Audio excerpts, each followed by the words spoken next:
अमर करूं सतलोक पठाऊं, ताते बंदी छोड़ कहाऊं। कर्म बंधनों से मुक्ति मिलने पर प्राणी मोक्ष को प्राप्त करता है। परमेश्वर कबीर जी की सत्य साधना से सर्व पाप कर्म नष्ट हो जाते हैं।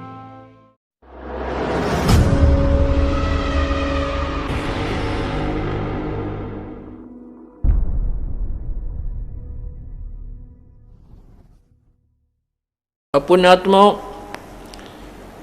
ये वो परमेश्वर है जो हमारे सब दुखों को दूर करते हैं। और पहले हम इनको भगवान नहीं मानते थे, इनको एक सिंपल साधारण सा एक भक्त या कवि की संज्ञा देकर के हम इनके चैप्टर को क्लोज कर दिया था। और अब ये चैप्टर इतना विस्तृत है कि ये इसकी महिमा हम गा ही नहीं सकते। परमात्मा के ज्ञान से हमें कैसे जानकारी हुई, जैसे हम काल ने इस कैसे रोक रखे हैं इस जेल में, अपनी कारागार में। ये इतना गंदा स्थान समझो सतलोक की तुलना में। जैसे अपने भारतवर्ष के जो अपराधी व्यक्ति के लोग, लुगाई होती थी, औरतें होती थी, उनको अंडोमान निकोबार काले पानी छोड़ आया करते थे। और वहाँ पर कोई लॉ एंड ऑर्डर नहीं होता था। कोई कितना किसने सतावे, कितना दुख पड़े, ना कोई मकान, ना कोई रहने का स्थान, तो वहाँ उनकी ब्रेन मट्टी हुआ करती थी और वापस नहीं आ सकते थे, क्योंकि वो इतनी समुद्र के बीच में एक टापू है, कोई विधि नहीं, कोई साधन नहीं था उनके पास वापस आने का। तो वहाँ भूखे रहो, कोई किसी ने कुटे, छेते, बुंडा अच्छा काम करे, चाहे उन्हें जानते मारे, कितना तंग करो, वो बुरा हाल होता था। प्राकृतिक आपदाएं, रोग हो जाए, बीमारी हो जाए, कोई डॉक्टर वैद्य नहीं। तो हम उस सतलोक से यहाँ ऐसे गंदे लोक में आए हुए हैं, इस काल के लोक में, जैसे इंडोमान निकोबार में पहुंच जाते थे। वापस जाया ना जा, कोई विधि नहीं होती थी। तो अब परमात्मा ने हमें साधन दिया है, विधि बताई है कि तुम गलती करके दोषी होकर यहाँ आए हो, तुम अपने आप को सुधार लो, तुम्हें फिर वहीं ले चलता हूँ जहाँ तुम सुखी रहते हो। तो यहाँ हम कैसे फंस गए, इस जेल को अपना घर मान लिया, जब ये पता है कि हम यहाँ रह नहीं सकते और ये हमारा स्थायी स्थान नहीं है। तो इस काल ने हमें क्यों कर बांध रखा है।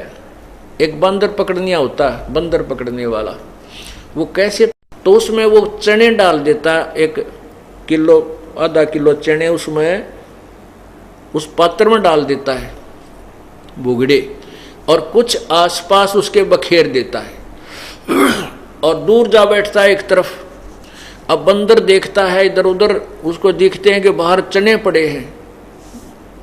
वो चने खाने के चक्कर में, लालच में वहां आ जाता है जहां पर उसने वो जाल फैला रखा होता है। अब वो बंदर फिर उसमें झांक कर देखता है उस बीड़े मुंह के पात्र में, तो उसमें देखा तो घने चने पड़े। तो वो हाथ ने जबरदस्ती फंसा दे उसमें, और उसमें हाथ डालकर मुट्ठी भर लेता है, फिर भागने की सोचता है। अब वो मुट्ठी भरने के बाद उसका हाथ हट गया, वो खुल नहीं रहा, बाहर नहीं आ रहा, और मुट्ठी वो खोल नहीं।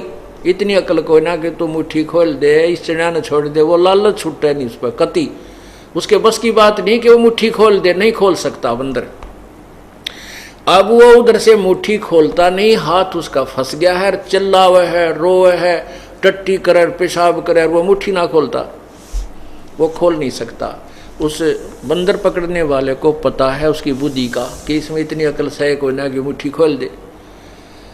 तो ऐसे ही एक बंदर पकड़ने वाले ने यो जादू अपना जंतर चला रखा था। एक भगवान आत्मा दयालु आ गया, उसको पता था कि ये बंदर पकड़ने वाला इसको फिर नाना नाच नचाएगा, कितना सासू का कतवा होगा, कितना तिल पैर का दिखाओगा, यानी अपनी रोजी रोटी कमाने के लिए इस बंदर को ट्रेनिंग दे करके ये करेगा। उसने क्या किया, एक वो केले ले रहा था, वो एक केला उस बंदर के तरफ दिखा कर यूं और इतनी दूरी पर डाल दिया कि उसका मुश्किल से हाथ पहुंचा। अब बंदर ने वो रोना तो छोड़ दिया, वो केले पर ध्यान टेक गया उसका। अब जब केला उठाने की चेष्टा की तो वो मुट्ठी खुल गई, थोड़ी सी ढीली हो गई, वो चने खड़कते ही नीचे गिर गए। अब उसने, बंदर ने पूरे जोर से फिर वो केला उठाने की चेष्टा की, वो हाथ निकल गया और लेकर केला भाग गया। तो परम गया तो अपने को ये मोह ममता के चने दे रखे हैं थोड़े से, आपके या तेरी कोठी, या तेरी कार, या तेरी बेटी, या तेरा बेटा है, या तेरी जमीन, या मुट्ठी भर रहे हाँ हम आप पर, फिर रो हाय मर गए, हाय दुखी हो गए, हाय हमें ये कष्ट हो रहा है, हमारी जन्म मृत्यु क्यों ना छूटती। परमात्मा दयालु हैं, उन्होंने ये राम नाम का सत्संग का केड़ा घेर दिया तुम्हारे आगे।